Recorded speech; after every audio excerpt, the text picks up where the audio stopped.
Welcome to Easy English with Michael, a podcast that helps you learn English the easy way, where we explore how learning English can change not just the way you speak, but the way you think, feel, and live.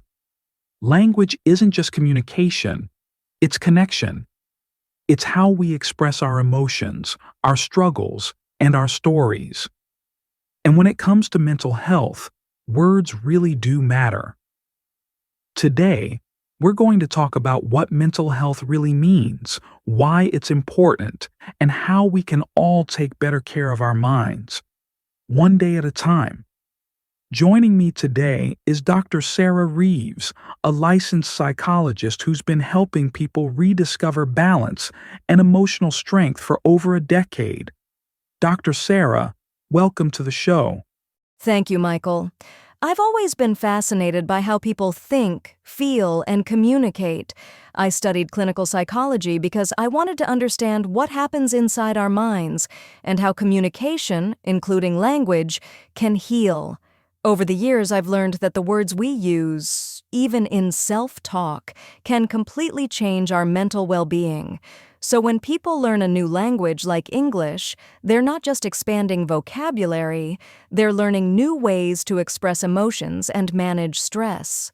That's such an interesting point, that language can actually influence how we feel.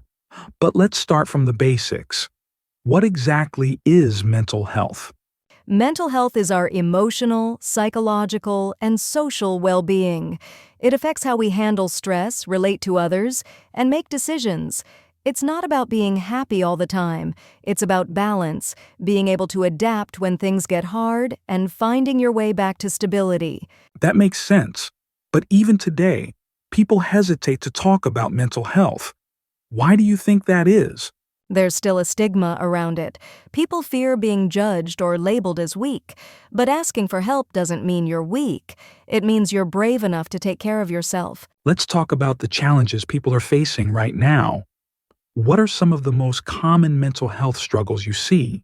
I'd say anxiety, burnout, and loneliness top the list. Social media makes people compare their lives to others, which creates pressure and insecurity.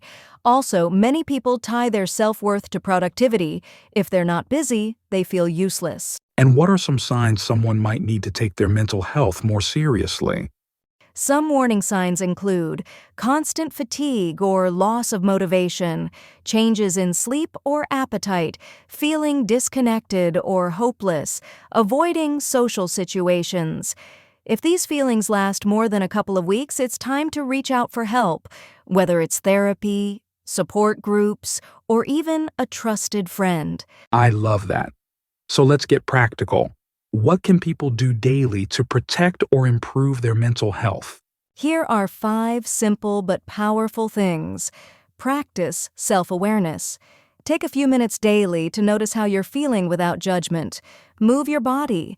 Exercise releases endorphins, natural stress fighters. Even a short walk helps. Limit screen time.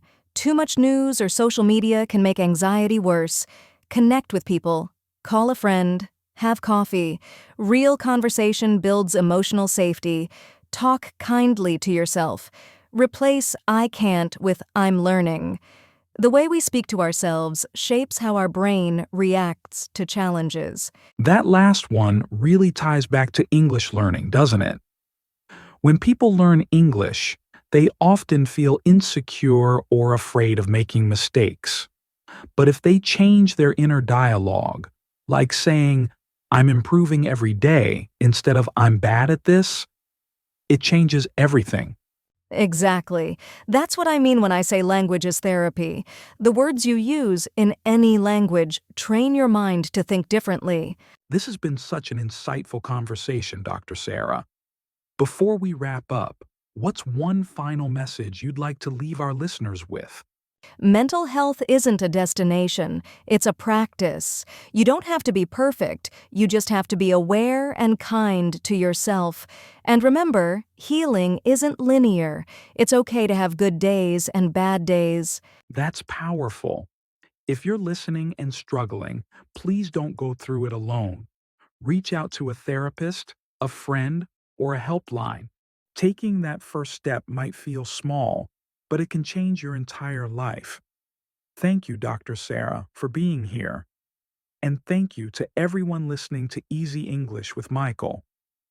If you enjoyed this episode, follow Easy English with Michael for more podcasts that help you learn English while learning about life.